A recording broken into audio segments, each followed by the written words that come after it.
செங்கோட்டு வேலவரை பத்தி தெரியுமா? திருச்செங்கோட்டு வேலவர் மீது தீராத பக்தி கொண்டவர் தான் குணசீலர் அப்படிங்கிற புலவர். ஒரு முறை திருச்செங்கோட்டுக்கு பாண்டி புலவரேரோ அப்படிங்கிற அறிஞர் வந்தாரு.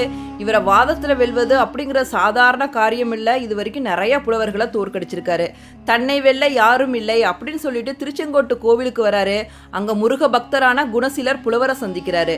ரெண்டு பேத்துக்கும் இடையில வாதம் ஏற்படுது. வாதம் இறுதியில சவால்ல போய் முடியுது. நாளை என்னுடன் போட்டிக்கு வா அப்படின்னு சொல்லிட்டு பாண்டி புலவரேரு குணசீலர் புலவரை போட்டிக்கு அழைக்கிறாரு. இது என்னடா வம்பா போச்சு, இவரை எப்படி வாதத்துல வெற்றி கொள்வது அப்படின்னு சொல்லிட்டு பயத்துல இருந்தாரு குணசீலர் புலவர். செங்கோட்டு வேலவா, என்னை எப்படியாவது காப்பாத்தப்பா அப்படின்னு சொல்லிட்டு முருகப்பெருமான வேண்டாரு புலவர்.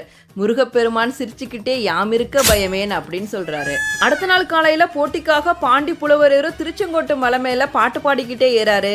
திருச்செங்கோட்டு மலைக்கு நாகமலை அப்படிங்கிற பெயரும் இருக்கு. இது நாகமலை என்றால் ஏன் படமெடுத்து ஆடவில்லை